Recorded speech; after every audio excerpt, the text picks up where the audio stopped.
जय राम जय जय राम श्री राम जय राम जय जय राम श्री राम जय राम जय जय राम श्री राम जय राम जय जय राम श्री राम जय राम जय जय राम श्री राम जय राम जय जय राम मंगल भवन अमंगल हारी मंगल भवन अमंगल हारी मंगल भवन अमंगल हारी मंगल भवन अमंगल हारी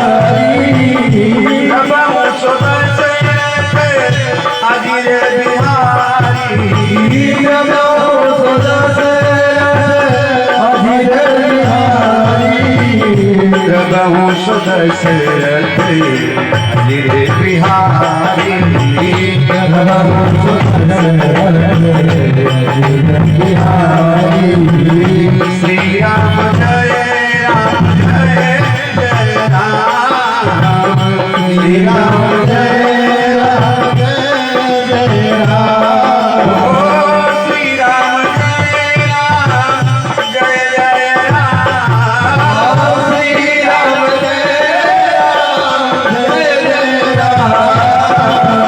श्री राम जय राम जय जय राम श्री राम जय राम जय जय राम श्री राम जय राम जय जय राम श्री राम जय राम जय जय राम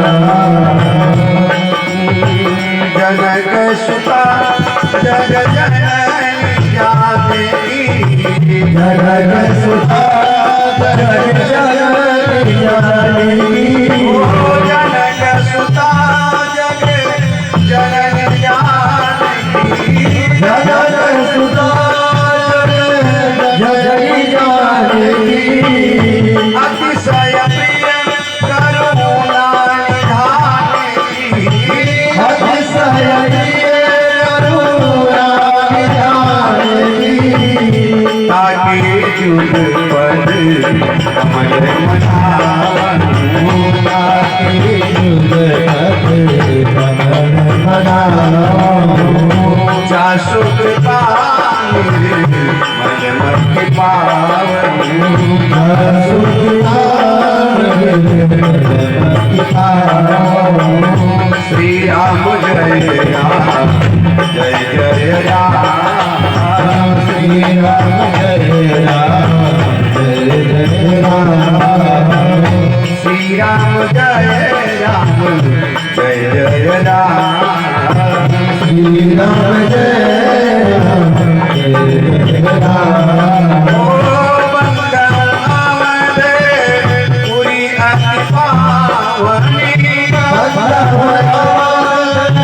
पूरी अति पावनी सरजू सरी कली कलुष रसावनी सरजू सरी कली कलुष रसावनी महावीर दिन हनुमाना महावीर दिन हनुमाना राम का सुजस आप बखाना राम का सुजस आप बखाना श्री राम जय राम जय जय राम श्री राम जय राम जय जय राम सागर शिवही नाई तब माता सागर शिवही नाई तब माता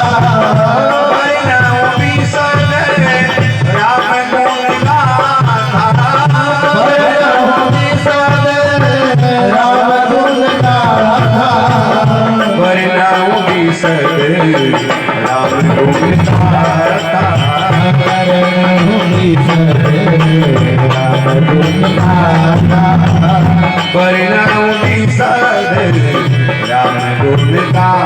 था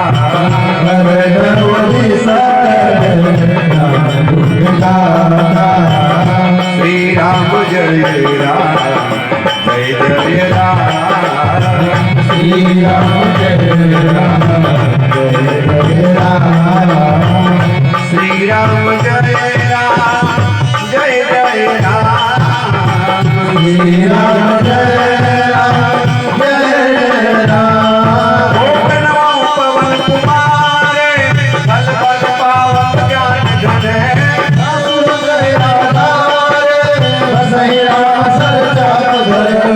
जासु हृदया श्री राम सरजा श्री राम जय राम जय जय राम श्री राम जय राम जय जय राम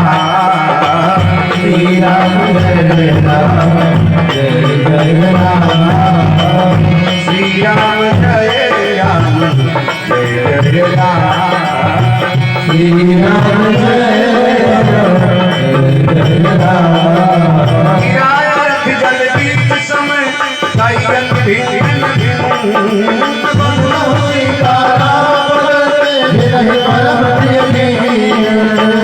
श्री राम जय राम जय जय राम श्री राम जय राम जय जय राम श्री राम जय राम जय जय राम श्री राम जय राम जय जय राम तुलसीदास जी के पद कमल बारंबार मनाए कथा कहूँ श्री राम की अनुमत हो सहाय आइए हनुमंत विराजिए कथा कहूँ मति अनुसार प्रेम सहित गति धरूं पधारिए पवन सकल सुमंगलदायक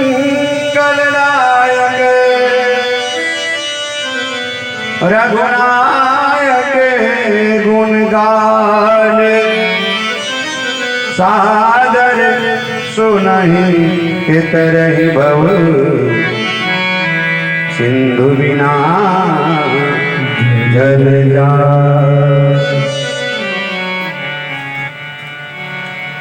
जब तलक है जिंदगी फुर्सत न होगी काम से कुछ समय ऐसा निकालो प्रेम कर लो श्री राम जय जय श्री सीता जय जय श्री सीता जय जय श्री सीता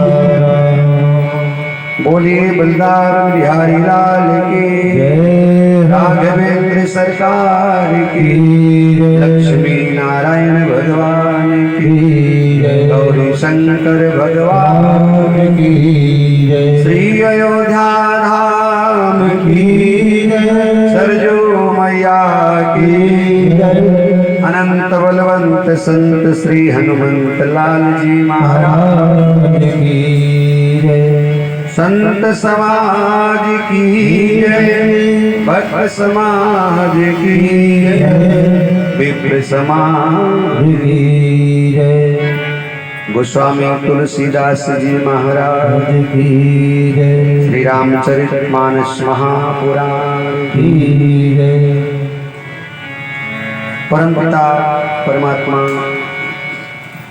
अनंत करुणा मरुणालय चराचर जगत के नियंता मर्यादा पुरुषोत्तम भगवान श्री राघवेंद्र सरकार के चरणों में प्रणाम करते हुए मैया श्री जानकी जी के चरणों में प्रणाम करते हुए श्री हनुमंत लाल जी महाराज के चरणों में प्रणाम करते हुए उपस्थित सभी विप्र समाज, मातृ शक्ति बंधुओं, भाइयों बहनों, बुजुर्गों, धर्म प्रेमी सज्जनों, क्षेत्रवासी, नगरवासी, कॉलोनी वासी, जनता जनार्दन परमात्मा प्रेमियों, आइए अपने मन को भगवान के चरणों में लेकर चले जहाँ अद्भुत आनंद है। सती भगवान श्री राम की परीक्षा लेते हैं, इसलिए महादेव ने उनका त्याग कर दिया। शिव के द्वारा त्यागी गई सती पिता के घर जाकर महादेव के अपमान को न सहने के कारण सती ने भी अपने शरीर को त्याग दिया। वैसे तो सती पहले ही मर चुकी थी।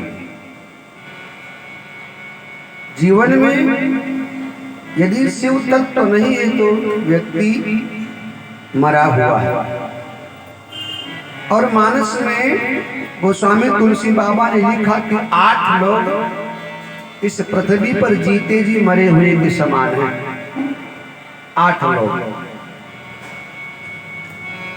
इस पृथ्वी पर 8 लोग जीते जी मरे हुए के समान हैं।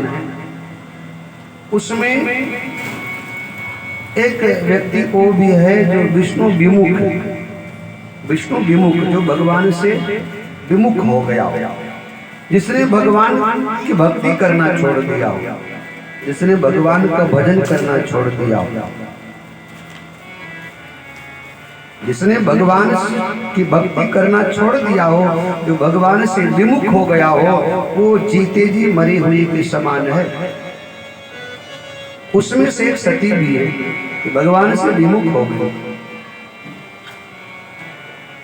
राम से विमुख हुई सो हुई, लेकिन भगवान शिव से भी विमुख हो गई। हर मोड़ पर भगवान शिव की बात का उन्होंने पालन नहीं किया, आज्ञा का उल्लंघन किया।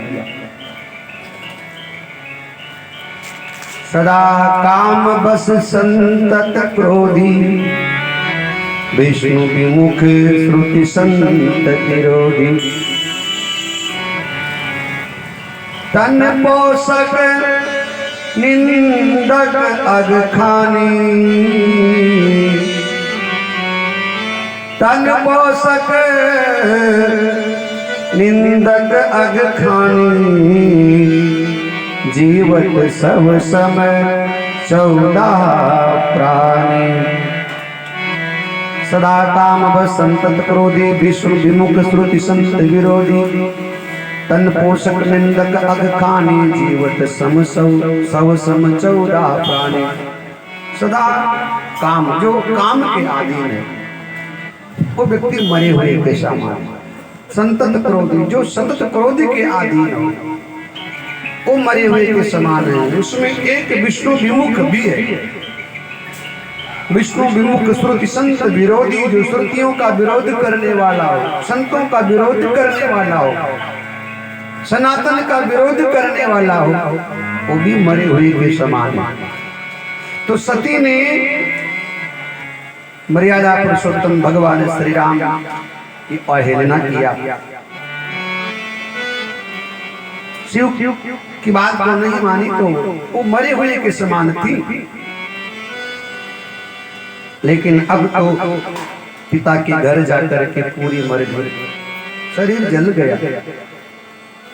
लेकिन वासना पुनर्जन्म का कारण बनता है, इसलिए सती का अगला जन्म महाराज हिमांचल महारानी मैना के यहाँ होता है और इनका नाम पड़ा पार्वती।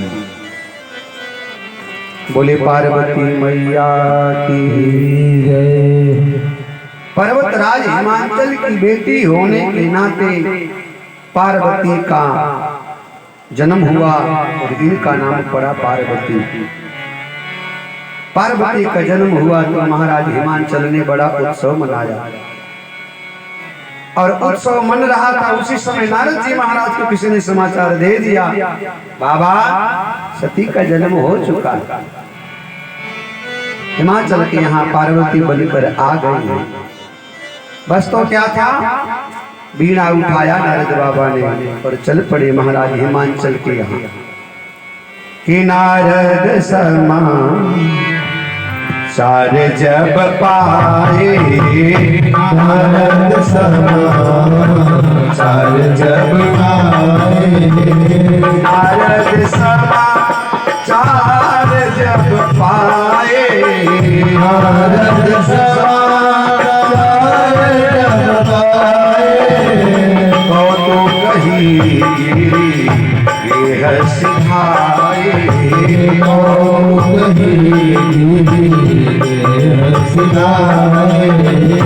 तो कही ये सिधाए,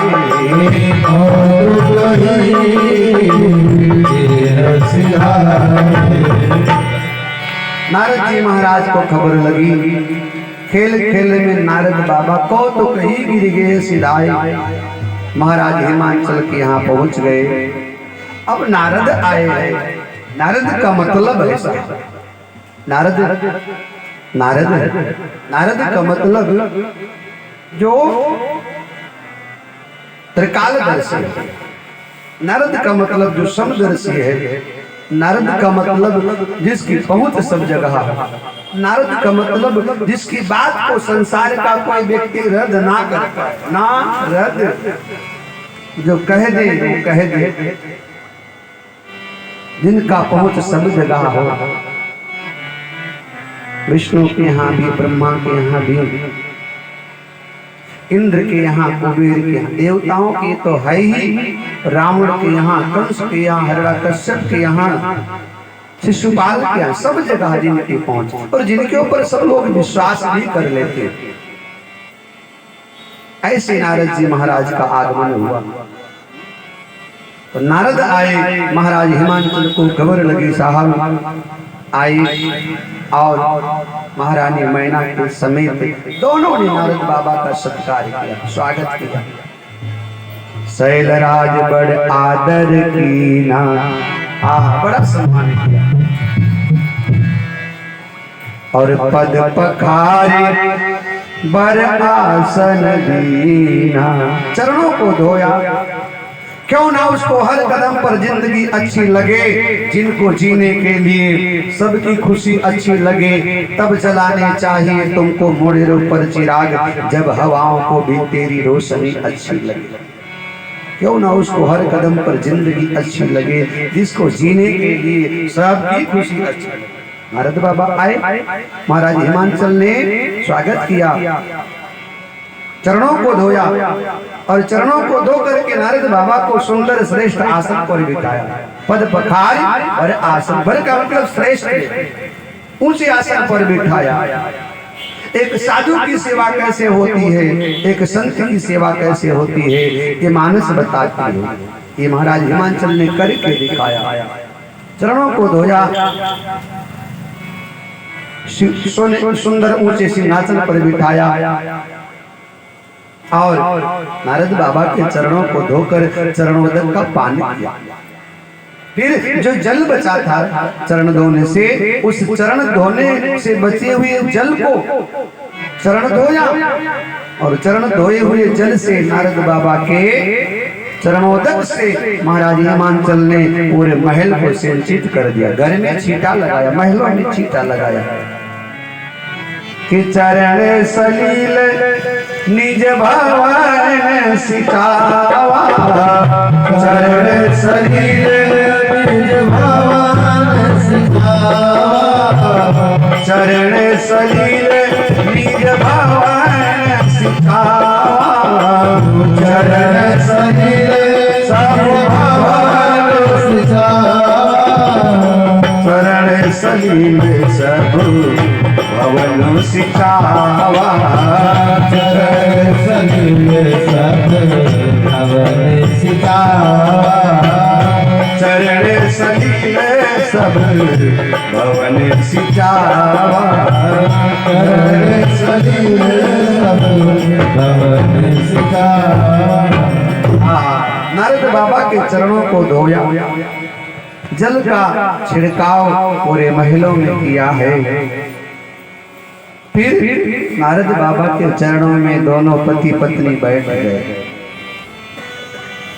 आहा, साधु आए उसका सेवा करो, संत आए उसका सेवा करो, ब्राह्मण आए उसका सत्कार करो, अतिथि आए उसका आदर करो। कोई अतिथि आए, कोई साधु आए, कोई ब्राह्मण आए, कोई संत आए, उसका चरण धोलो, लक्ष्मी आपके घर में स्थिर रूप से विराजेंगे। हमारी प्राचीन संस्कृति बड़ी महान थी। हमारे यहाँ कोई श्रेष्ठ जन आते थे तो सबसे पहले परात में पानी लाकर उनके पांव धोया जाता था। दरवाजे पर ब्राह्मण आया, ब्राह्मण को भोजन कराना है तो पहले उसका पांव धोया जाता था। नारद बाबा ने महाराज हिमांचल के इस सेवा को महसूस किया। क्या गजब की सेवा नारद की हो रही है। राजा है, छोटे मोटे राजा नहीं, और केवल राजा नहीं है, बड़े परम विद्वान है महाराज हिमांचल। और विद्वान ही नहीं बल्कि वो बड़े ज्ञानी और बहुत बड़े भक्त है। आप कल्पना कीजिए वो व्यक्ति कितना महान होगा जिसकी बेटी पार्वती बनकर आई हो। तो छोटा मोटा व्यक्ति नहीं होगा, वो कोई साधारण व्यक्ति नहीं होगा जिसकी पुत्री पार्वती बनकर आई। हाँ, जिसको जगत की जननी के पिता बनने का सौभाग्य प्राप्त हुआ, तो हिमांचल कितने महान रहे होंगे। और पार्वती ऐसी किसी की बेटी नहीं बनती है। पार्वती का मतलब है श्रद्धा। जब आपकी श्रद्धा प्रबल होगी, आपकी श्रद्धा सुदृढ़ होगी, आपकी श्रद्धा मजबूत होगी, आपके जीवन में सेवा की भावना होगी, आपके जीवन में जब अभिमान नहीं होगा, अर्थात आप निराभिमानी बन जाएंगे, तब श्रद्धा आपके यहाँ जन्म लेगी, श्रद्धा आपके यहाँ उपजेगी, श्रद्धा आपके यहाँ उत्पन्न होगी। और ध्यान देना, जहाँ श्रद्धा है वही साधु आएगा, जहाँ श्रद्धा है वही संत आएगा। जिस वृक्ष में फल होते हैं उस वृक्ष पर ही पक्षी बैठते हैं, जिस वृक्ष में पत्ते होते हैं उन्हीं वृक्षों में आकर पक्षी बैठते हैं। ठूठे पेड़ पर कभी कोई पक्षी बैठता नहीं। जिस तालाब में जल होगा उसी तालाब में पशु इकट्ठा होते हैं। मतलब कुछ है जीवन में तो कोई आएगा, और कुछ है ही नहीं तो कोई कैसे आएगा। कौन कहता है कि दीदार नहीं होता है, आदमी खुद ही तलबगार नहीं होता है। अगर कुछ पाना है तो प्रहलाद बनो तुम पहले, ऐसे नरसिंह का अवतार नहीं हो। राजा सिंहासन पर ऊंचे बिठाए और दोनों पति पत्नी राजा के अभिमान को त्याग करके चरणों में जाकर बैठ गए। आहा, बैठे हैं सामने, हाथ जोड़ा और अपने भाग्य की प्रशंसा करने लगे। निज सौभाग्य बहुत गिरी बरना, सुता बोली मेरी मुनि चरना। महाराज हिमांचल ने अपने सौभाग्य की प्रशंसा किया। ए बाबा, मेरे जैसा दुनिया में कोई भाग्यशाली नहीं।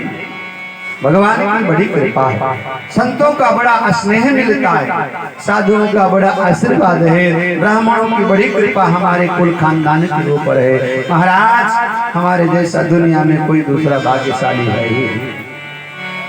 निज सौभाग्य बहुत गिरी पर, अपने भाग्य की प्रशंसा किया। हम में और हिमांचल में अंतर, हम में और हिमांचल में अंतर है। हमारे यहाँ कोई ब्राह्मण आ गया, कोई साधु आ गया ना, तो हम अपने दुखड़े को रोने लगते, हाँ, मोटे मोटे आंसू बहाने लगते।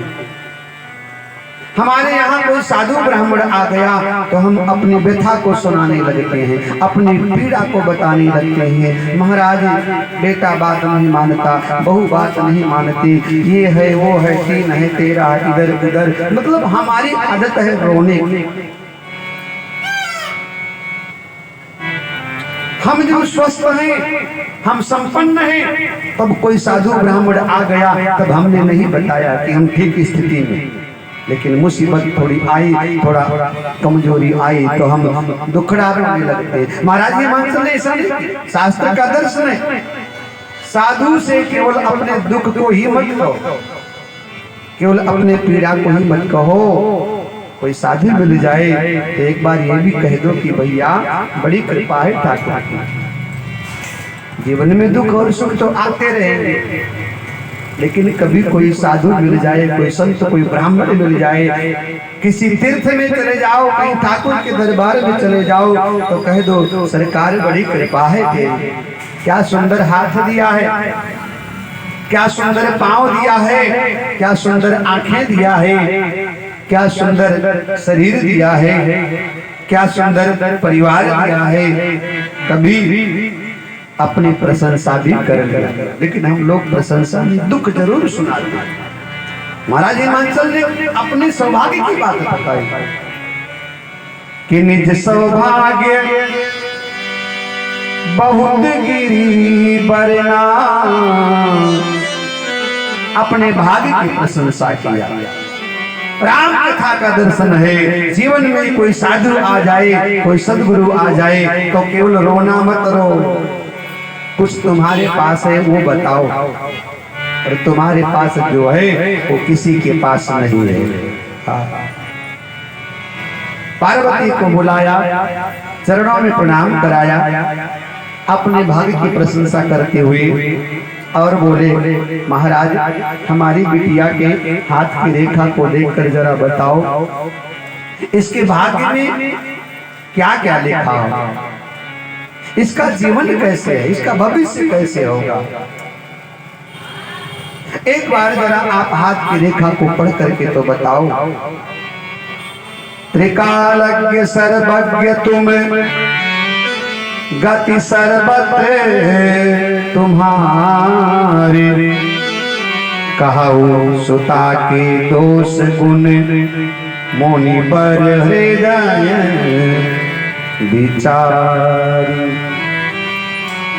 मेरी बिटिया के भाग्य में गुण और दोष जो हैं उनको जरा विचार करके कहो क्या क्या है।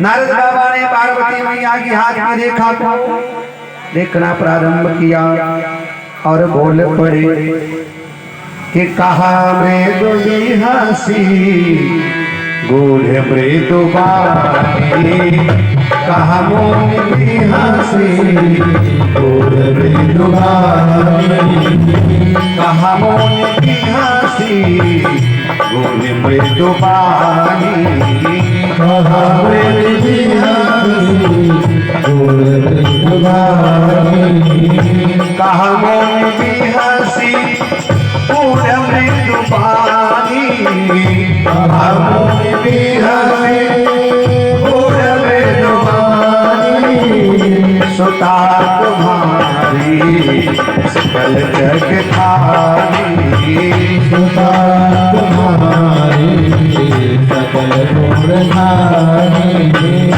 सुता तुम्हारी सकल गुण खानी, सुता तुम्हारी सकल गुण खानी, सुता तुम्हारी सकल गुण खानी, सुता तुम्हारी सकल गुण खानी। महाराज हिमाचल ने कहा राजन तुम्हारी बेटी संपूर्ण गुणों की भंडार है, मतलब दुनिया में जितने गुण हैं ना वो सब तुम्हारी बेटी से पैदा होते हैं। जैसे कोई पूछे कि आम कहाँ से आता है तो जवाब होगा आम के पेड़ से आता है। कोई पूछे अनाज कहाँ से आता है, अनाज खेत से आता है। कोई पूछे पानी कहाँ से आता है? तो पानी धरती से आता है। ऐसे ही नारद बाबा ने कहा, आपकी जो बेटी है, दुनिया में जितने गुण हैं उन गुणों की खान है, सारे गुण आपकी बेटी से उत्पन्न होते हैं। क्या क्या गुण है? बोले बड़ी सुंदर है। सुंदरता दो प्रकार से होती है, एक मन की सुंदरता और एक तन की सुंदरता। पार्वती दोनों तरीके से सुंदर है। कई लोग मन के सुंदर होते हैं, तन के भले सुंदर ना हो लेकिन मन के सुंदर, और कई लोग तन के सुंदर होते हैं लेकिन मन के सुंदर नहीं होते, मन के काले होते हैं। पार्वती मैया में दोनों गुण, तन की भी सुंदरता, मन की भी सुंदरता। सुंदर सहज सुशील सयानी, सहज है, कोई दिखावा नहीं, कोई दिखावटीपना नहीं, कोई बनावटीपना नहीं, सहज है, सरल है, सुंदर है। और ये राम कथा का दर्शन है, एक गुण हर जीव में होना चाहिए। व्यक्ति को सहज होना ही चाहिए, मानव को सहज होना चाहिए, जिससे कि लोग आपसे मिल पाए, लोग आपके निकट आ पाए, लोग आपके निकट आकर के आपको अपना दर्द बता पाए। बड़ा हुआ तो क्या हुआ, जैसे पेड़ खजूर, पंछी को छाया नहीं, फल लागे अति दूर। इसलिए व्यक्ति को सहज होना ही चाहिए, व्यक्ति को सरल होना ही चाहिए। ये मानव का आभूषण है, ये मानव का गुण है, ये मानव का गहना है। सहज होना, सरल होना, ये मानव जाति का स्वाभाविक गुण है। इसलिए मानव जाति को सहज और सरल होना ही चाहिए। आपके आसपास आए कोई तो कहीं ऐसा ना हो आपके व्यवहार से वो आपके आसपास आना सके, आपके स्वभाव से कोई आपसे कटे ना। इसलिए स्वभाव को सहज बनाइए, सरल हो जाइए। सहजता और सरलता ये संपन्नता की निशानी है। आप सहज हैं और सरल हैं तो आप दुनिया में सबसे संपन्न हैं। आप सहज नहीं हैं, सरल नहीं हैं तो बहुत बड़ा मकान है, बहुत पैसा आपके पास है तो क्या हुआ, लोग आपसे कटे हैं, लोगों से आप कटे हुए। ये गुण है मानस का। पार्वती मैया सहज है और सरल है, सुंदर सहज सुशील सयानी, बड़ी समझदार होशियार है। नाम तो बोले अनेक नाम है, कोई उमा कहेगा, कोई अंबिका कहेगा, कोई दुर्गा कहेगा, कोई काली कहेगा, कोई जया कहेगा, कोई रमा कहेगा, कोई सावित्री, अनेक नाम है। दुनिया में जितने नाम हैं सब तुम्हारी बेटी से ही तो उत्पन्न हुए हैं। नाम उमा, अंबिका, भवानी। पर्वतराज हिमांचल की बेटी होने के नाते लोग इनको पार्वती कहेंगे। बोले पार्वती मैया की। सभी लक्षणों से संपन्न है। तुम्हारी पुत्री संतों को विशेष प्रिय होगी। मतलब जो साधु पुरुष हैं वो तुम्हारी बेटी की उपासना करेंगे, तुम्हारी बेटी की आराधना करेंगे, तुम्हारी बेटी का नाम लेकर तप करेंगे। नारद बाबा कहते हैं इसका जो सुहाग है ना वो हमेशा बना रहेगा, कभी नष्ट होने वाला नहीं। हे महाराज, और तो और संसार में इसके नाम से ही तुम जाने जाओगे। इसके नाम से दो प्रकार के लोगों का परिचय होता, या तो ये फलाने का बेटा है या फिर ये फलाने का बाप है। जैसे आज के संदर्भ में मोदी की माँ, तो मोदी की माँ को लोग जानते थे कि ये मोदी की माँ, मोदी की माँ। एक माँ का परिचय बेटे से हो रहा है। क्यों? बेटा महान है, बेटा महान है तो उस बेटे के महानता से माँ बाप का परिचय होता है कि ये फलाने की माँ है, ये फलाने के पिताजी। और यदि नारद बाबा कहते हैं संसार में तुम्हारी ख्याति फैलेगी तो तुम्हारी बेटी के कारण, कोई जानेगा तुमको कि तुम कौन हो तो तुम्हारी बेटी के नाम के कारण।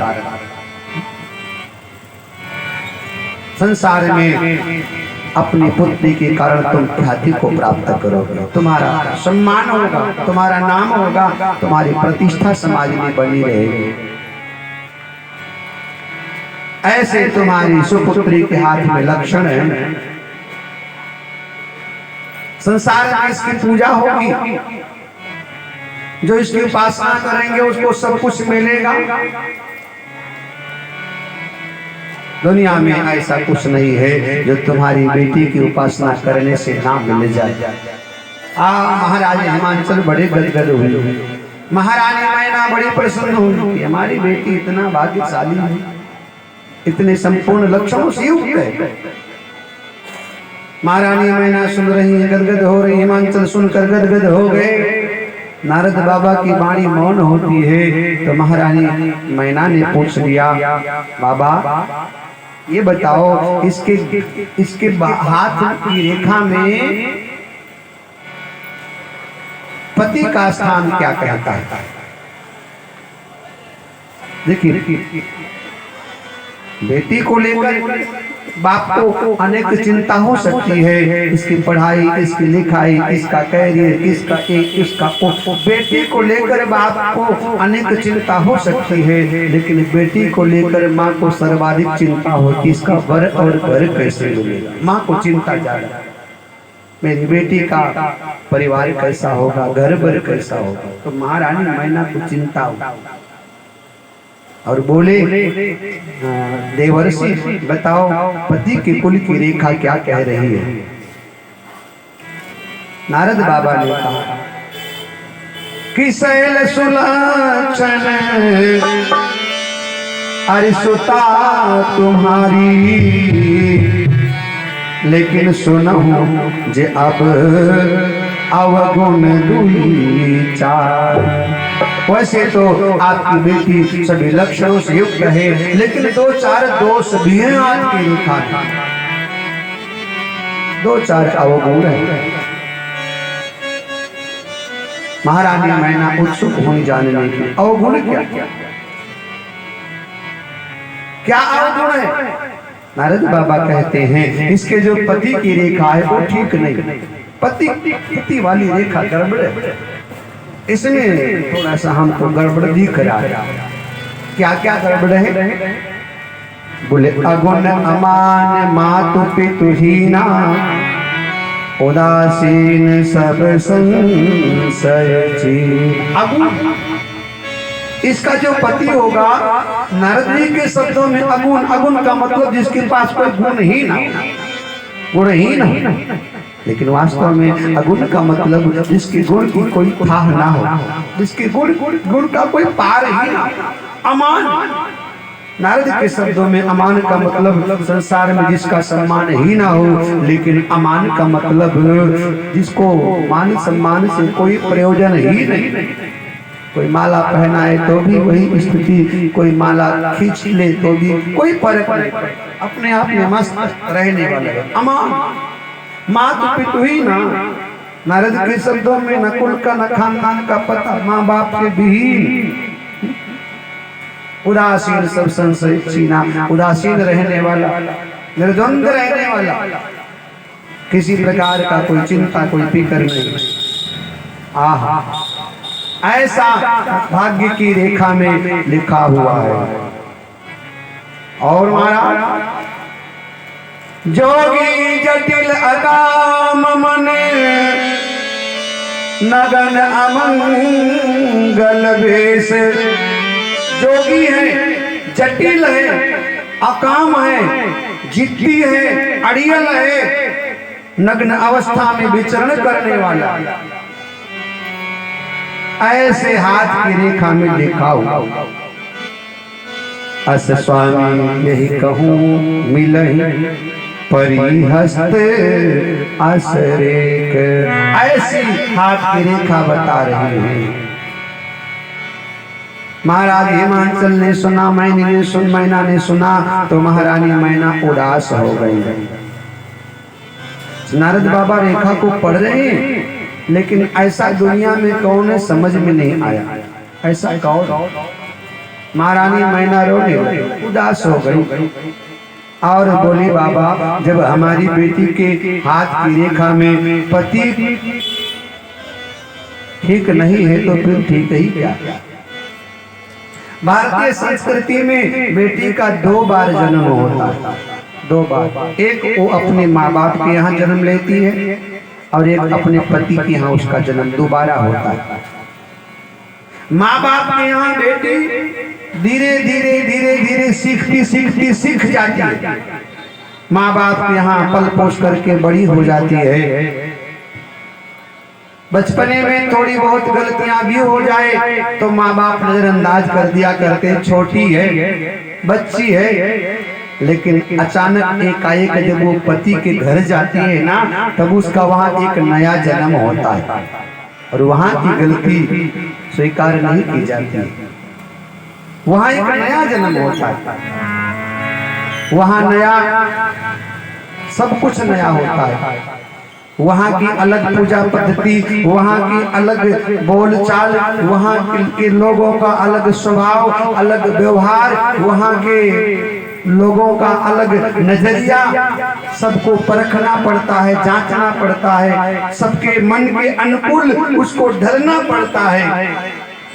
तो बेटी का पति के घर में एक नया जन्म दोबारा से होता है, जहाँ उसको धीरे धीरे सब कुछ सीखना पड़ता है। वहाँ की पूजा पद्धति, वहाँ की सभ्यता, वहाँ की संस्कृति, वहाँ का व्यवहार, वहाँ के लोगों का खान पान, उनकी पसंद, वहाँ उसको दोबारा सब कुछ सीखना पड़ता। महारानी मैना ने कहा, बाबा जब पति के हाथ की रेखा ठीक नहीं है तो फिर ठीक ही क्या? भाई बेटी बाप के घर जैसे तैसे पल जाती है, लेकिन नई चुनौती उसको विवाह के पश्चात होती है। उसके जीवन की शुरुआत विवाह के पश्चात होती है, इसलिए वहां नई चुनौती होती है। महारानी मैना उदास हो गई, महाराज हिमांचल जी उदास हो गए, लेकिन पार्वती को नहीं प्रसन्न है, क्योंकि पार्वती को मालूम है कि जो जो रेखा में लिखा है वो गुण हमारे महादेव में है, वो विराजमान पाए जाते हैं। होई नम्रखा देव ऋषि भाषा, उमा सुबचन हृदय राखा। जो नारद ने कहा वो सत्य है, तो पार्वती बड़ी प्रसन्न, मुझे मेरा सुख मिल जाएगा। उपजव शिव पद कमल स्नेहु, उपजव शिव पद कमल स्नेहु, उपजव शिव पद कमल स्नेहु, उपजव शिव कमल स्नेहु, मिलन कठिन मन भाषण देहु, मिलन कठिन मन भाषण देहु,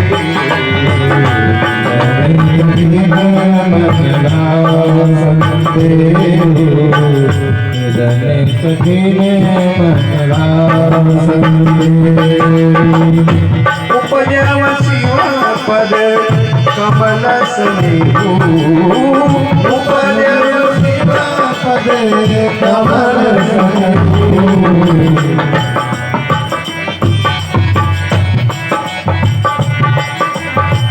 मिलन कठिन मन भाषण देहु, मिलन कठिन मन भाषण देहु, मिलन कठिन मन भाषण देहु, एक दिन मन बांधे।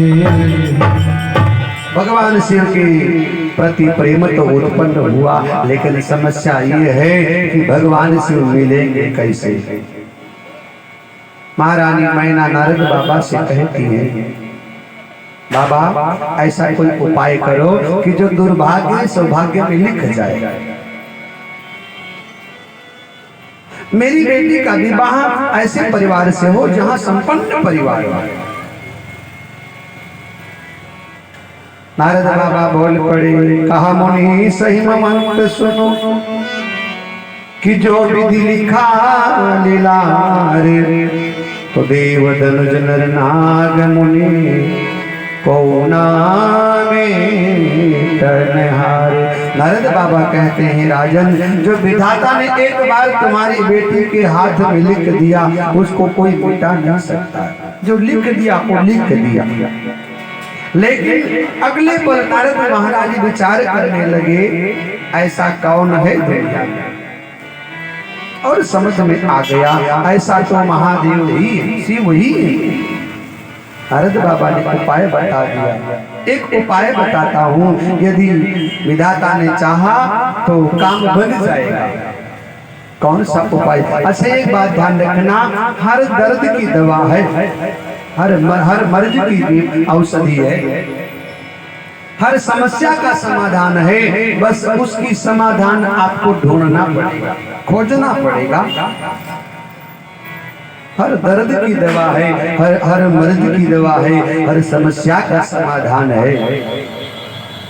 अरे अंधेरा है तो अंधेरे के बाद उजाला भी तो है। नारद बाबा ने का उपाय है, इसलिए ध्यान रखना, हर हर हर चीज का उपाय है, हर वस्तु का विकल्प। सुख के बाद दुख है, दुख के बाद सुख है, गर्मी के बाद सर्दी है, सर्दी के बाद गर्मी है, धूप के बाद छांव है, छांव के बाद धूप है, सूखे के बाद बरसात है, बरसात के बाद सूखा है। हर दर्द की दवा है साहब। उपाय ये है कि जो मैंने बर के दोष बताए वो सारे के सारे दोष भगवान शिव में विराजमान हैं। और यदि तुम्हारी बेटी का विवाह भगवान शिव के साथ हो जाए ना, महादेव की कृपा हो जाए, तो जो दोष है वो गुण में बदल जाएगा। इसलिए एक काम करो, तुम अपनी बेटी को भगवान शंकर के तप के लिए प्रेरित करो। तुम्हारी बेटी भगवान शिव को पति के रूप में पाने के लिए जंगल में जाकर तप करे।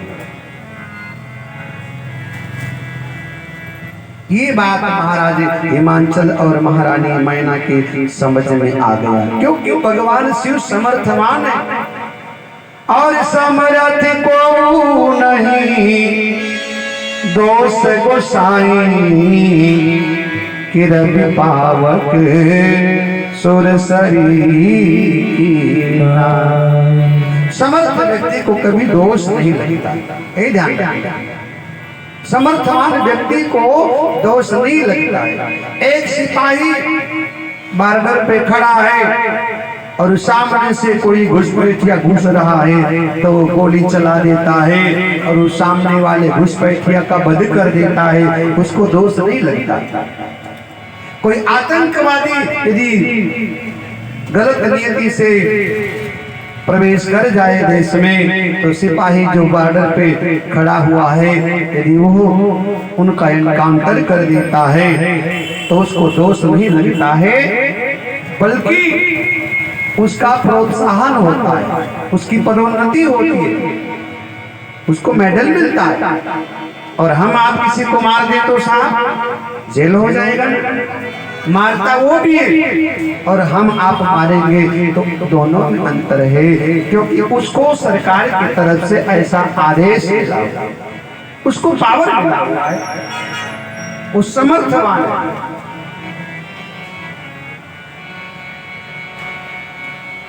हमारे घर के आगे कोई एक बाल्टी पानी उलेड़ दे तो हम झगड़ा कर लेते हैं, हमारे घर के आगे पानी क्यों गिरा दिया। और वो जब पूरा टैंकर खोल करके जब पूरा घर बहा लेता है, पूरा खेत खलिहान बहा ले जाता है, गांव का गांव बह जाता है, शहर का शहर बह जाता है, लोग के लोग बह जाते हैं, तो उसका कोई कुछ क्योंकि समर्थवान ऐसा। हमारे आपके घर के सामने कोई माचिस तीली फेंक करके जला करके फेंक दे, हम झगड़ा करने लगते हैं। हमारे घर के आगे तुमने माचिस की तीली जला कर क्यों फेंका, और जब वो आग लगाता है ना तो पूरा गांव जल जाता है, पूरा शहर, पूरा खेत, क्योंकि समर्थवान उसको कौन कोई नहीं कहेगा। हम आप किसी को मारे तो हमें आपको दंड मिलेगा, सजा होगी, लेकिन वो जब मारता है साहब तो कोई क्योंकि समर्थ, तो समर्थ को नहीं अरि दोष गोसाई कि रवि पावक सुरसरी। अग्नि समर्थवान, सूर्य नारायण भगवान समर्थवान है, नदियां समर्थवान हैं, ईश्वर समर्थवान है, परमात्मा शिव समर्थवान है। इसलिए यदि तुम्हारी बेटी का विवाह शिव के साथ हो जाए तो भगवान शिव दोष को भी गुण में बदल सकते हैं। मेट कठिन कुआं उबाल के, ये महाराज सुनो, तुम्हारी बेटी का भाग्य बदल जाएगा, क्योंकि इच्छित फल बिनु शिव अवराधे, रही न कोटि जोग जप साधे।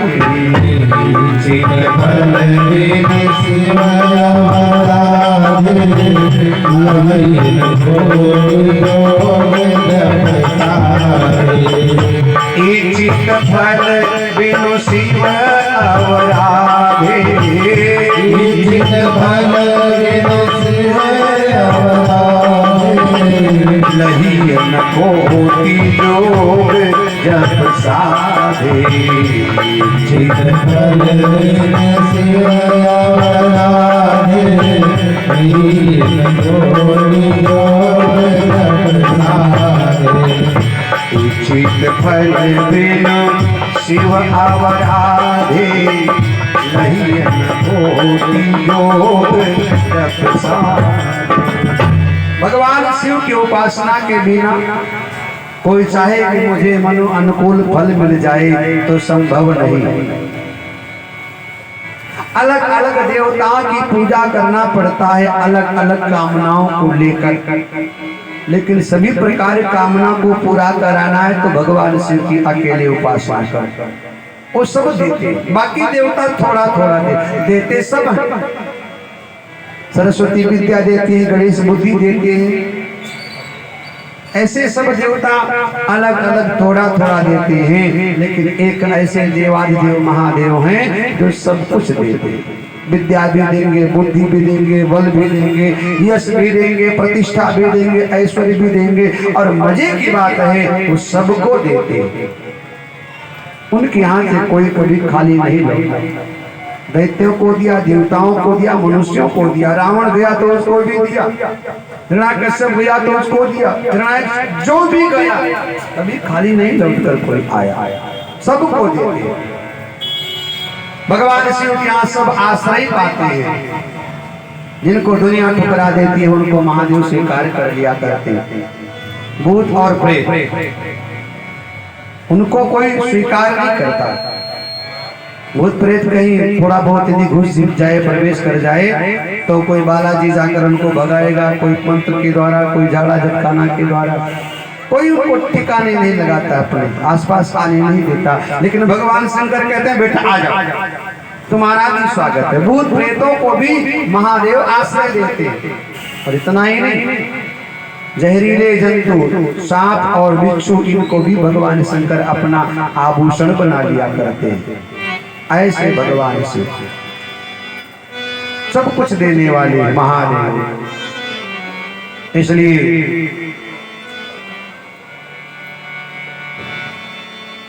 ओम नमः शिवाय बोलो, ओम नमः शिवाय, ओम नमः शिवाय बोलो, ओम नमः शिवाय, ओम नमः शिवाय बोलो, ओम नमः शिवाय, ओम नमः शिवाय बोलो ओम नमः शिवाय शिव शंभो का महामंत्र है मुक्ति का उपाय शिव शंभो का महामंत्र है मुक्ति का उपाय ओम नमः शिवाय बोलो ओम नमः शिवाय ओम नमः शिवाय बोलो ओम नमः शिवाय ओम नमः शिवाय बोलो ओम नमः शिवाय ओम नमः शिवाय बोलो ओम नमः शिवाय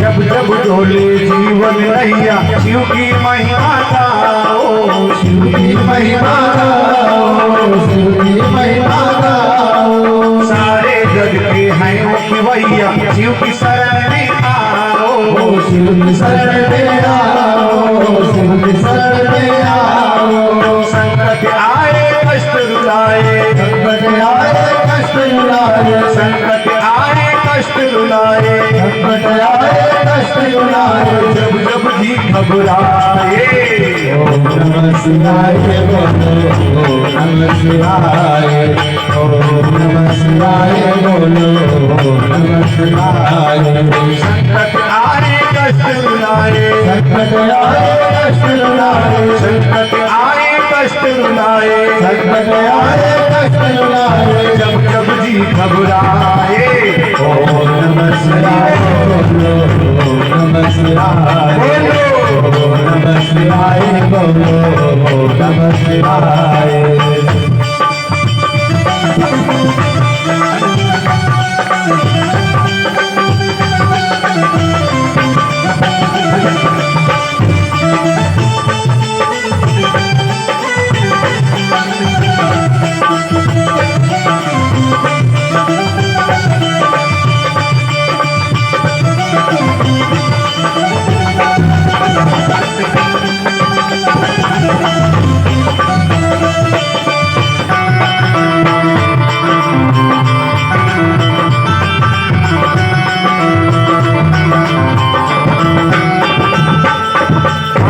चंद्रमा पे सोहे गले सर की माला गले सर की माला गले सर की माला आधा चंद्रमा पे सोहे गले सर की माला गले सर की माला गले सर की माला तेरी धारी के तेज से पाए सूरज भी उजाला सूरज भी उजाला सूरज भी उजाला डम डम डमरू बोले शिव का नम डमरू बोले शिव का डम डमरू बोले शिव का नम डमरू बोले शिव का सातों स्वर लहराए ओम नमः शिवाय बोलो ओम नमः शिवाय ओम नमः शिवाय बोलो ओम नमः शिवाय ओम नमः शिवाय बोलो ओम नमः शिवाय शिव शंभो का महामंत्र है मुक्ति का उपाय शिव शंभो का महामंत्र है मुक्ति का उपाय ओम नमः शिवाय बोलो ओम नमः शिवाय ओम नमः शिवाय बोलो ओम नमः शिवाय बोलिए शंकर भगवान की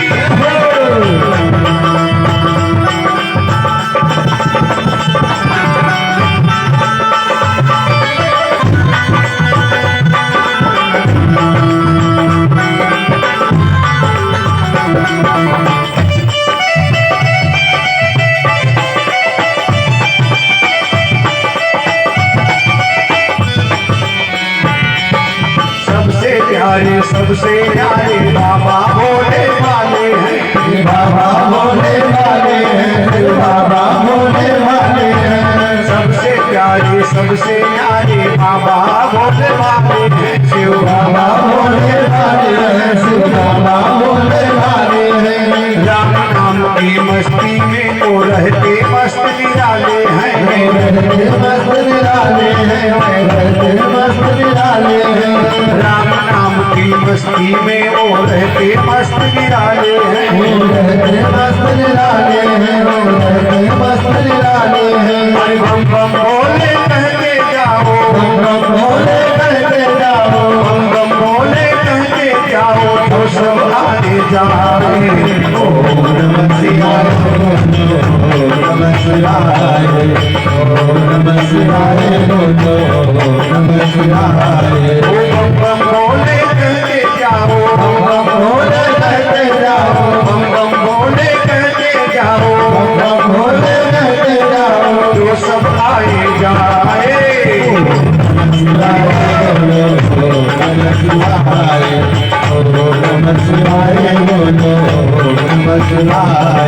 शिव शंभो का महामंत्र है मुक्ति का उपाय। ओम नमः शिवाय, ओम नमः शिवाय, ओम नमः शिवाय बोलो, ओम नमः शिवाय। ओम नमः शिवाय, ओम नमः शिवाय। ओम नमः शिवाय, ओम नमः शिवाय, ओम नमः शिवाय, ओम नमः शिवाय, ओम नमः शिवाय बोलो, ओम नमः शिवाय, ओम नमः शिवाय, ओम नमः शिवाय। हर हर हर हर हर महादेव। शंकर भगवान की जय हो। नारद बाबा आशीर्वाद देकर चले गए। इधर अपने पति को महारानी मैना जब अकेले में पाती है ना, एकांत में, तो रोने लगी। अच्छा, माताएं बहुत जल्दी भावुक हो जाती हैं, ये बहुत जल्दी रोने लगती है। माताएं बात बात में रोने लगती हैं। पति कुछ कह दे तो रोने लगेगी, बेटा जोर से थोड़ा बोले तो रोने लगेंगी, और बहू भी थोड़ा बहुत यदि तो भी भावुक हो जाती है। और हमारे महात्मा लोग कहते हैं कि भगवान ने माताओं के खोपड़ी पे पानी की टंकी भर के रख दिया।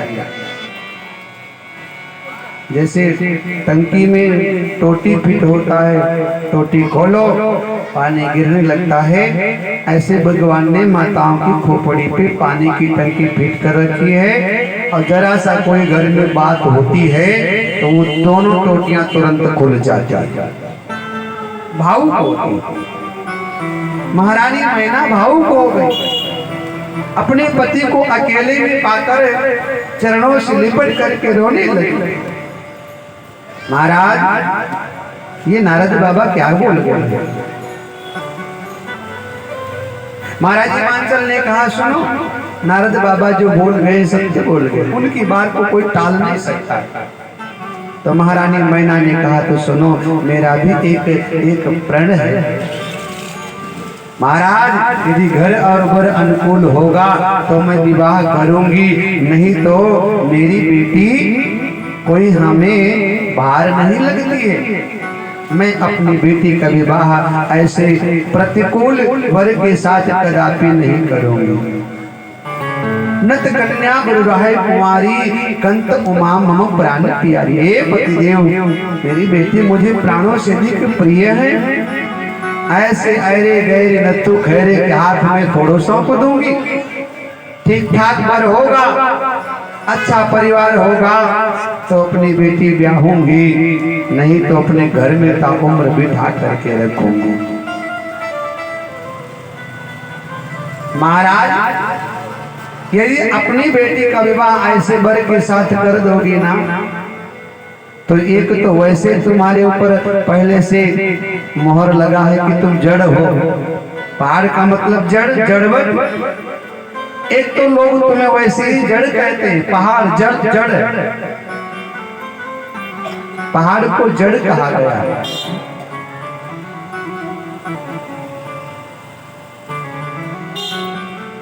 मानस में भी तुलसी बाबा ने लिखा है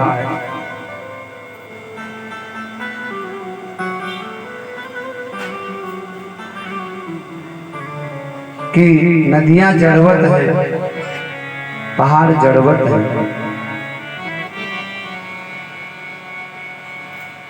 इनका स्वभाव जड़वत है।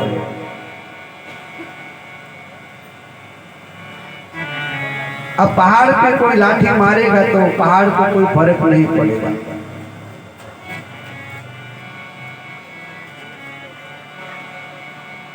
नदी को कोई लाठी मारेगा तो नदी को कोई फर्क नहीं पड़ेगा।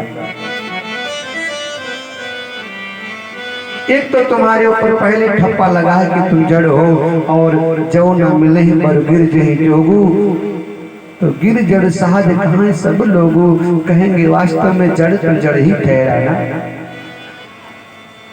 इसलिए हम और दूसरा कलंक अपने माथे पे लेना नहीं चाहते। इसलिए ऐसा कुछ करो जो कलंक का हमें पात्र न बनना पड़े। चरणों में गिर पड़ी। नारद जी महाराज ने जो बताया उसका स्मरण करके रोने लगी। महाराज हिमाचल बोले, महारानी सुनो कि बर पावक प्रगट शशि माही, लेकिन नारद बचन अन्यथा नाहि।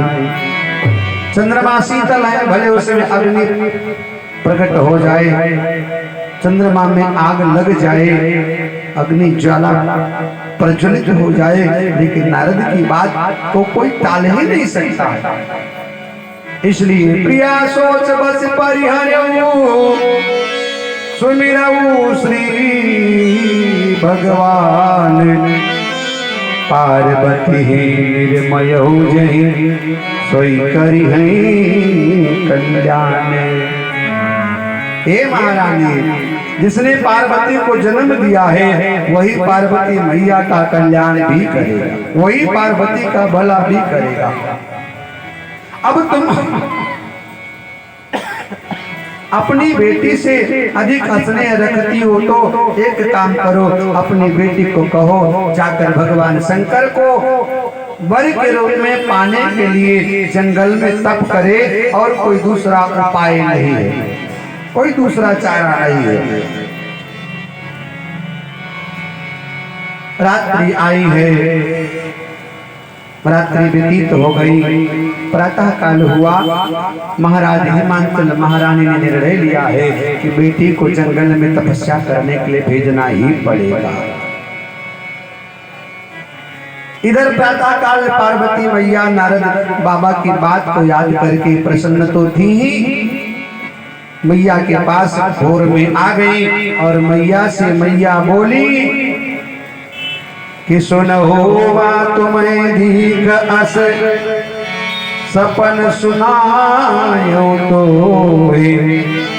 सुंदर गौर सुबी प्रबर अस उपदेश मोहि। महारानी मैना से पार्वती मैया ने कहा, हे मैया, बोली हाँ बेटी, आज मैंने रात्रि के अंतिम प्रहर में ब्रह्म मुहूर्त में एक बहुत सुंदर सपना देखा। बेटी क्या देखा है? महारानी मैना कहती हैं, बता। पार्वती मैया बोली, माँ मैंने देखा है एक गौर वर्ण का ब्रह्मचारी ब्राह्मण बालक आया है, सुंदर गौर सुमित प्रभर, सुंदर है, गौर वर्ण का है, ब्रह्मचारी ब्राह्मण का बालक आया हुआ है। क्या कह रहा है बेटी? माँ तो मुझे कह रहा है कि तुम जंगल में जाकर भगवान की तपस्या, वो मुझे तपस्या के लिए प्रेरित कर रहा है।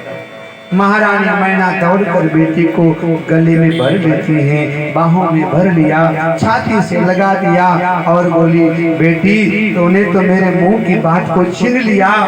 हम भी तो यही कहना चाहते थे, क्योंकि तुम्हारा भला इसीलिए, तुम्हारा कल्याण इसीलिए। और राम कथा का दर्शन है, हमेशा बेटी को अपने माँ के भाव को समझ करके काम करना चाहिए।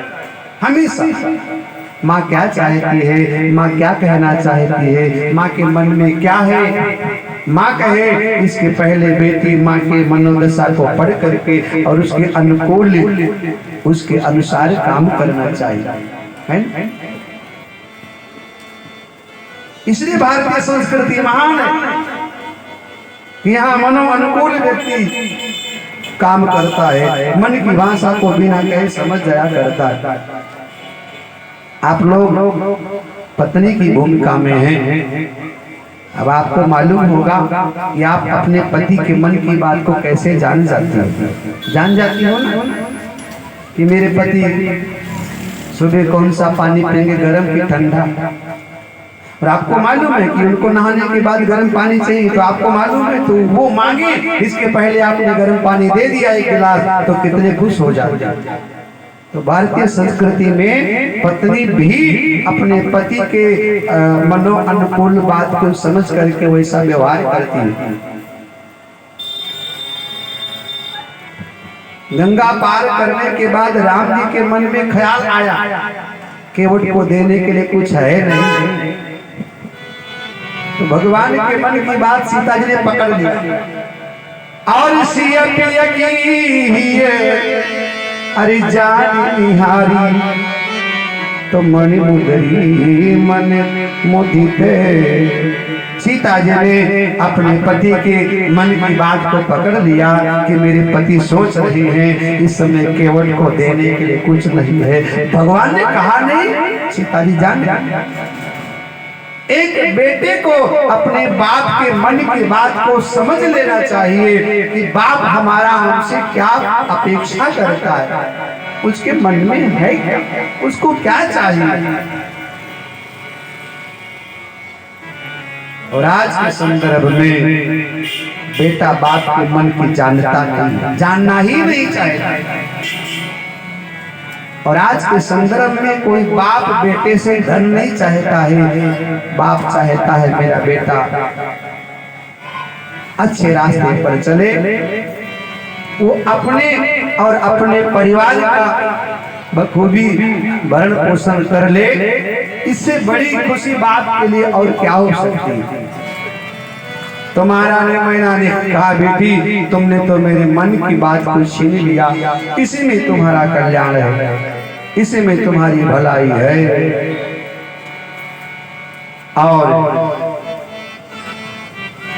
महारानी मैना ने कहा, बेटी जाओ, क्योंकि लहरों से डरकर कभी नौका पार नहीं होती, कोशिश करने वालों की कभी हार नहीं होती। एक चींटी दाना लेकर दीवालों पर चढ़ती है, चढ़ते दीवालों पर 100 बार फिसलती है, मन का विश्वास रगों में सांस भरती है, चढ़कर गिरना गिरकर चढ़ना ना अखरती है। लेकिन गिरकर चढ़ना चढ़कर गिरना ना अखरती है, लेकिन वो एक ना एक बार तो अपने मकसद में कामयाब होती ही है। कोशिश उसकी हर बार बेकार नहीं होती, कोशिश करने वालों की कभी हार नहीं होती। डुबकियां सिंधु में गोताखोर ही लगाता है, जा जाकर खाली हाथ लौट कर आता है, मिलते नहीं सहज ही मोती पानी में, पर बढ़ता तो ना उत्साह उसे उस हैरानी में, और मुट्ठी उसकी खाली हर बार नहीं होती। कोशिश करने वालों की कभी हार, असफलता एक चुनौती है, इसे स्वीकार करो। क्या कमी रह गई? सोचो और विचार करो। जब तक सफल ना हो, नींद और चैन को त्यागो तुम। संघर्ष का मैदान छोड़कर मत भागो तुम, क्योंकि कुछ किए बिना जय जयकार नहीं होती। लहरों से डरकर कभी नौका पार नहीं होती, और कोशिश करने वालों की कभी हार नहीं होती। समर में वही कश्तियां निकलती हैं साहब, जिन्हें मालूम है कि हवाएं भी तेज चलती हैं। इसलिए जाओ बेटी। तप बल रचई प्रपंच विधाता, तप बल विष्णु सकल जग धाता। तप बल रचई प्रपंच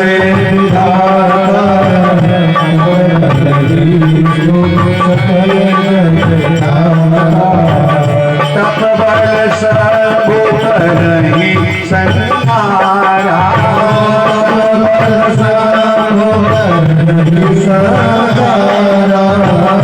तप बल संग करहि संहारा, तप बल शेष धरहि मणि मारा।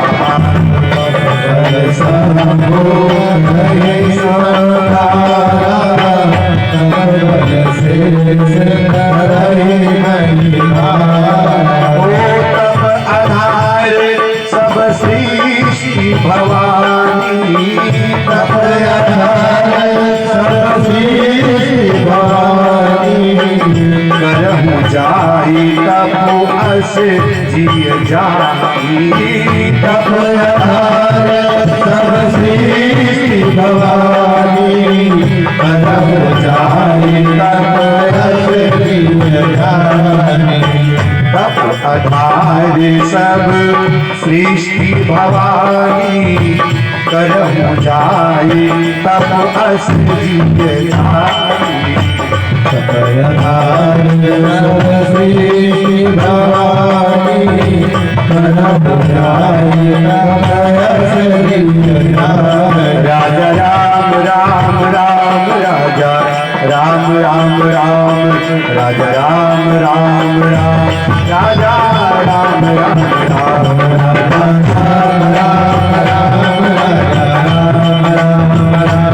राजा राम राम राम, राजा राम राम राम।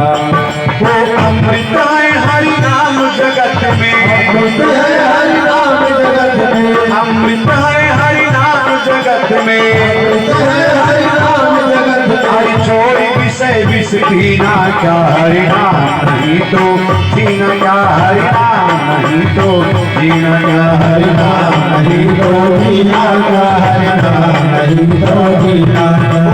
अमृत है हरि नाम जगत में, अमृत है हरि नाम जगत में, अमृत है हरि नाम जगत में, अमृत है हरि नाम जगत में। हरि छोड़ी विषय विष पीना, क्या हरि नाम नहीं तो जीना, क्या हरि नाम नहीं तो जीना, क्या हरि नाम नहीं तो जीना, क्या हरि नाम नहीं तो जीना, क्या हरि नाम नहीं तो जीना, क्या हरि नाम नहीं तो जीना, क्या हरि नाम नहीं तो जीना, क्या हरि नाम नहीं तो जीना, क्या।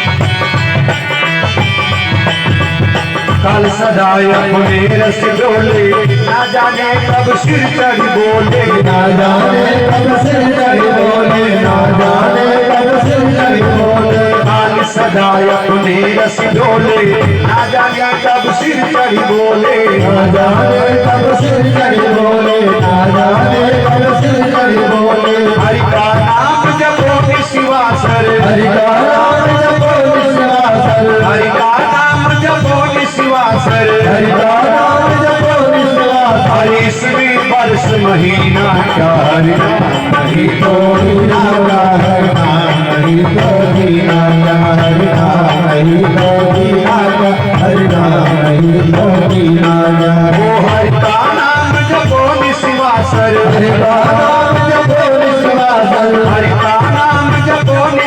सरासर इसमें वर्ष महीना क्या हरि नाम नहीं तो जीना क्या हरि नाम नहीं तो जीना क्या हरि नाम नहीं तो जीना क्या हरि नाम नहीं तो जीना क्या अमृत है हरि नाम जगत में अमृत है हरि नाम जगत में अमृत है हरि नाम जगत में अमृत है हरि नाम जगत में और विषय विष पीना क्या हरि नाम नहीं तो जीना क्या हरि नाम नहीं तो जीना क्या हरि नाम नहीं तो जीना क्या हरि नाम नहीं तो जीना क्या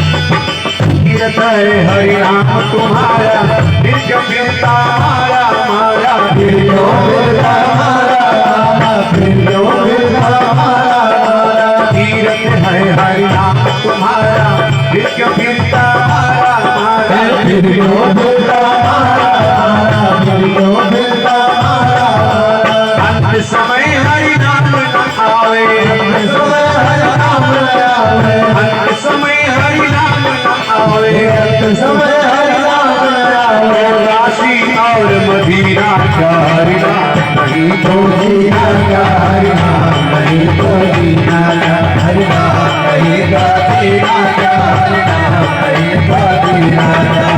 अंत समय हरि नाम न आवे समय हरि नाम आवे अंत समय हरि नाम न आवे समय हरि नाम आवे काशी और मदीना क्या हरि नाम नहीं तो जीना क्या हरि नाम नहीं तो जीना हरि नाम नहीं तो जीना क्या हरि नाम नहीं तो जीना क्या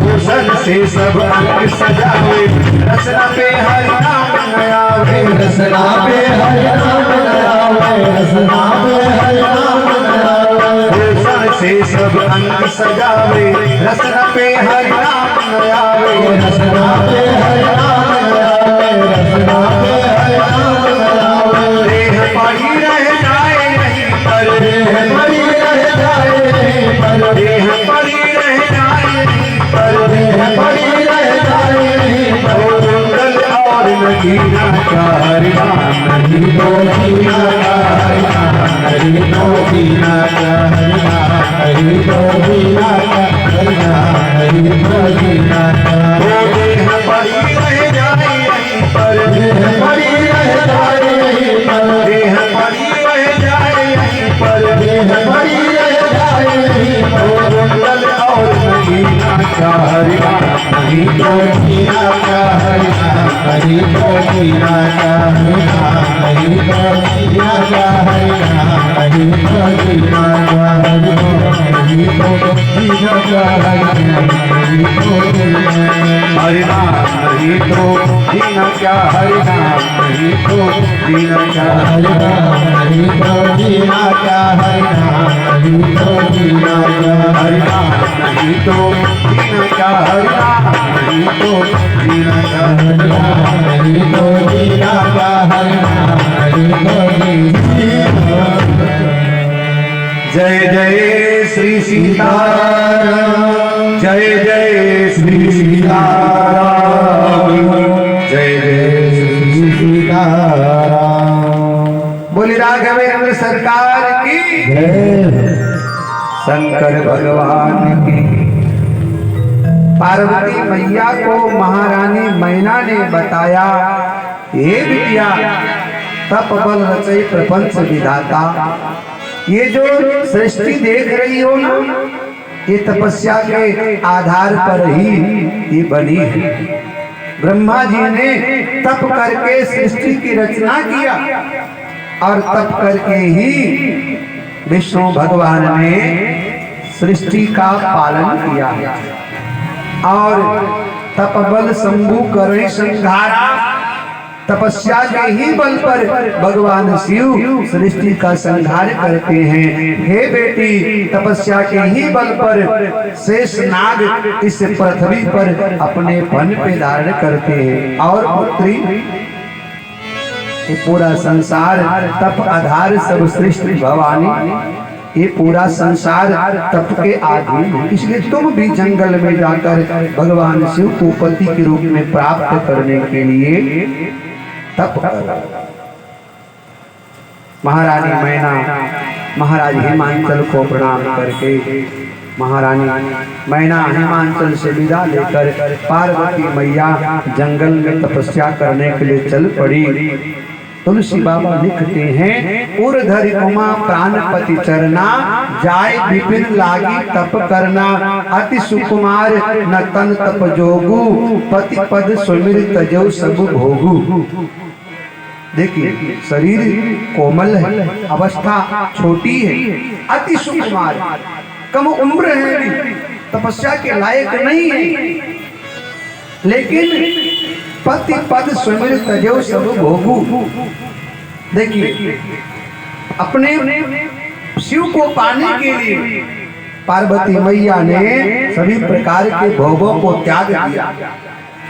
देखिए, भोग को यदि पकड़ती तो शिव नहीं मिलता, क्योंकि जहाँ राम तहाँ काम नहीं, जहाँ काम नहीं राम, तुलसी कैसे रह सके रवि रजनी एक ठाम। अंधकार और प्रकाश का मेल नहीं खाता, अंधेरा भागेगा उजाला आएगा तो अंधेरे उजाले का कभी मेल हुआ नहीं। पार्वती महलों में जन्म लेती है, राजकुमारी है, महल में तमाम प्रकार के ऐश्वर्य हैं, भोग है, सुख है, सुविधाएं, साधन है, सब कुछ है। यदि महिलाओं के भोग में लिप्त हो जाती तो शिव नहीं मिलता। इसलिए पति पद सुमिर तजो सब भोगु, भगवान शिव का स्मरण करके पार्वती मैया ने संपूर्ण भोगों को त्याग दिया। यद्यपि तपस्या के लिए उनकी उम्र नहीं थी, कच्ची उम्र है, खेलने कूदने की उम्र है, उस उम्र में जंगल में जाकर भगवान का कठिन व्रत करना प्रारंभ कर दिया।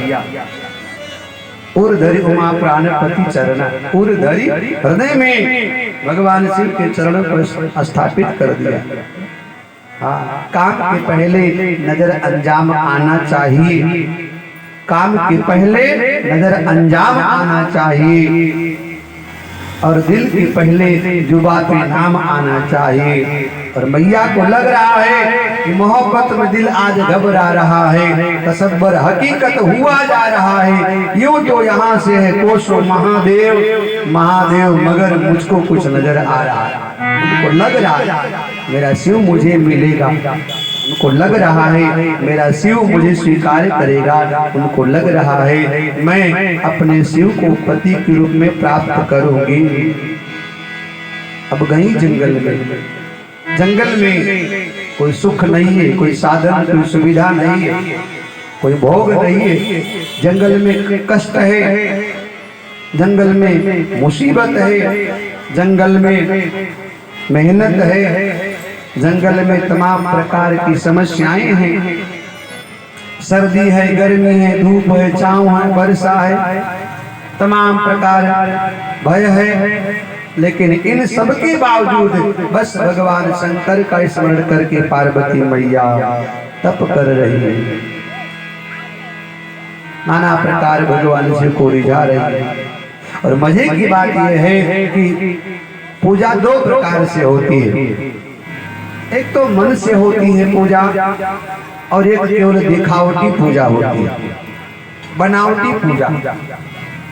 एक होता है आप मंदिर जाते हैं, और एक होता है आपको जबरदस्ती किसी ने भेजा हो। तो मंदिर जाना स्वेच्छा से ये अलग विषय है, लेकिन कोई आपको जबरदस्ती भेजे तो वो अलग विषय है। दो प्रकार से पूजा होती है, एक मन से और एक किसी के दबाव में आकर के। जैसे यहाँ कथा हो रही है, आप अपने मन से आए हो तो अच्छी बात है, और बहू ने डांट फटकार करके भेजा हो तो थोड़ा सा भाव बदल जाता है ना। कथा में ना आओ तो बहू तो डांटेगी कि बूढ़ा सारा दिन झगड़ा करते हैं, सारी बूढ़ा अम्मा कथा सुनती है, हमारी बूढ़ा झगड़ा करने के लिए घर में तो फटकार करके भेजे। तो दोनों में अंतर, एक भाव से आओ। पार्वती मैया जो तब कर रही है ना, इनमें उनका अपना व्यक्तिगत भाव है, उनमें कोई जबरदस्ती नहीं आई कि भेजी गई हो, ऐसा अपनी स्वेच्छा से आई, अपनी इच्छा से आई है। इसलिए नित नव चरण उपज अनुराग,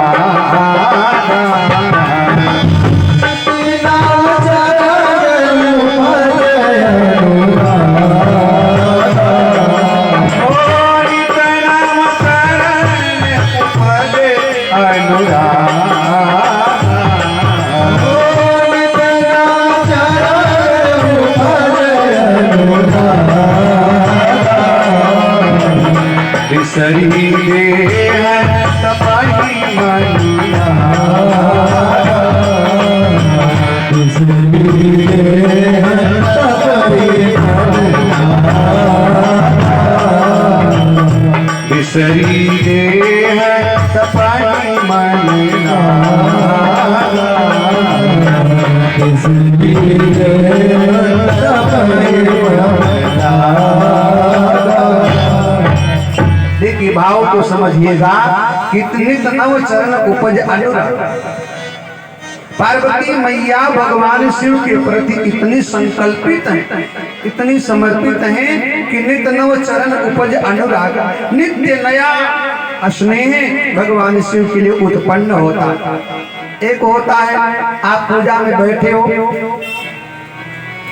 और जल्दी जल्दी माला पूरा करना, पूरा ही नहीं हो रहा है, और एक होता है चलो एक माला हो गया एक और कर ले, फिर हो गया एक और, नहीं एक और कर लेते, अब वो एक और हो गया तो फिर एक और कर लेते।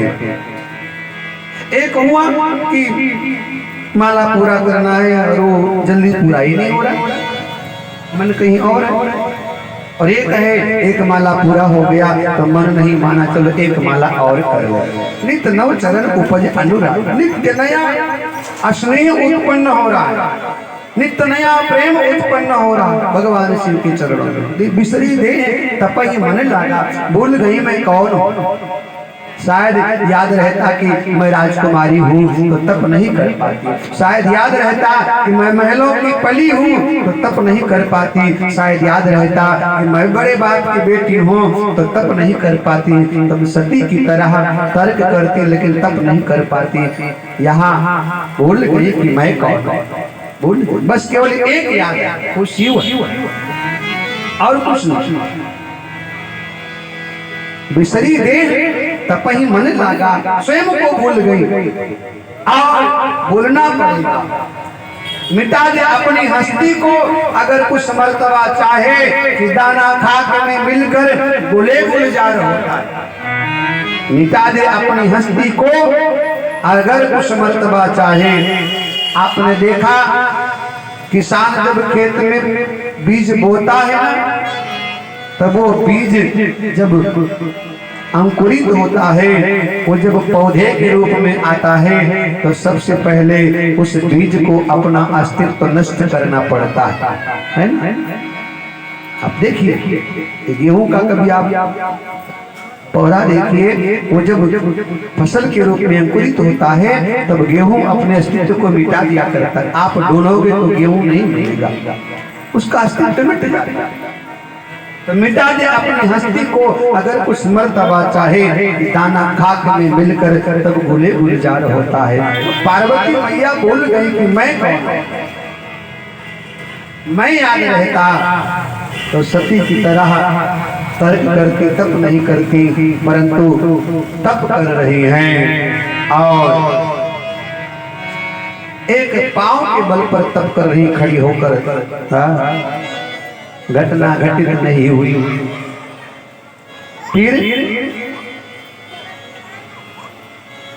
भोजन पानी छोड़ दिया, फिर भी घटना घटित नहीं हुई। साग पात खाकर गुजारा कर रही हैं, फिर भी घटना घटित नहीं हुई। बेल का पत्ता खाकर गुजारा कर रही हैं, फिर भी घटना घटित नहीं हुई। अब केवल वायु का सेवन करती, हवा पी कर जी रही हैं, फिर भी घटना घटित नहीं हुई। और धीरे धीरे उन्होंने हवा का भी पान करना छोड़ दिया, अब श्वास लेना भी बंद कर दिया। गौरा नाच रही पर्वती पर शिव को पति बनाने को। गौरा नाच रही पर्वती पर शिव को पति बनाने को।